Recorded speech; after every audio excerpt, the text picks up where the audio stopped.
श्री गणेशाय नमः। कृष्णाय वासुदेवाय हरिये परमात्मने प्रणतः कलेशनाशाय गोविंदाय नमो नमः। सभी प्रभु भक्तों को जीवन प्रकाश चैनल की तरफ से राधे राधे। आज हम माघ मास महात्म्य का छठा अध्याय करेंगे। इससे पहले हम 5 अध्याय कर चुके हैं। यदि आपने उन अध्यायों को नहीं सुना है तो डिस्क्रिप्शन में जाकर लिंक देख लीजिएगा, वहां आपको उनका लिंक मिल जाएगा। तो चलिए शुरू करते हैं माघ मास महात्म्य का छठवां अध्याय। पूर्व समय में सतयुग के उत्तम निषेध नामक नगर में हेमकुंडल नाम वाला कुबेर के सदृश धनी वैश्य रहता था, जो कुलीन, अच्छे काम करने वाला, देवता, अग्नि और ब्राह्मण की पूजा करने वाला, खेती का काम करता था। वह गौ, घोड़े, भैंस आदि का पालन करता था। दूध, दही, छाछ, गोबर, घास, गुड़, चीनी आदि अनेक वस्तु बेचा करता था, जिससे उसने बहुत सा धन इकट्ठा कर लिया था। जब वह बूढ़ा हो गया तो मृत्यु को निकट समझकर उसने धर्म के कार्य करने प्रारंभ कर दिए। भगवान विष्णु का मंदिर बनवाया, कुआं, तालाब, बावड़ी, आम, पीपल आदि वृक्ष के तथा सुंदर बाग बगीचे लगवाए।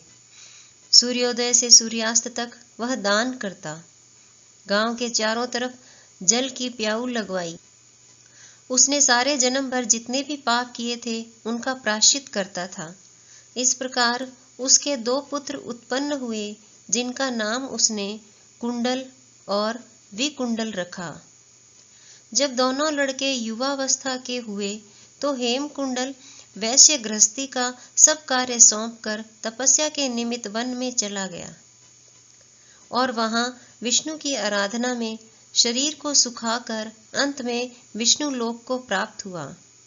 उसके दोनों पुत्र लक्ष्मी के मद को प्राप्त होकर बुरे कर्मों में लग गए। वैश्यगामी वीणा और बाजे लेकर वैश्याओं के साथ गाते फिरते थे।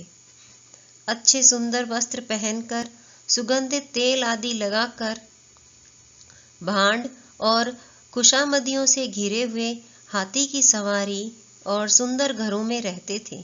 इस प्रकार ऊपर बोए बीज के सदृश वह अपने धन को बुरे कामों में नष्ट करते थे। कभी किसी सत्पात्र को दान आदि नहीं करते थे, न ही कभी हवन, देवता या ब्रह्मा जी की सेवा तथा विष्णु का पूजन ही करते थे। थोड़े दिनों में उनका सब धन नष्ट हो गया और वह दरिद्रता को प्राप्त होकर अत्यंत दुखी हो गए। भाई, जन, सेवक, उपजीवी सब इनको छोड़कर चले गए। तब इन्होंने चोरी आदि करना आरंभ कर दिया और राजा के भय से नगर को छोड़कर डाकुओं के साथ वन में रहने लगे। वहां अपने तीक्ष्ण बाणों से वन के पक्षी, हिरण आदि पशु तथा हिंसक जीवों को मारकर खाने लगे। एक समय इनमें से एक पर्वत पर गाय, जिसको सिंह मारकर खा गया, और दूसरा वन को गया, जो काले सर्प के डसने से मर गया।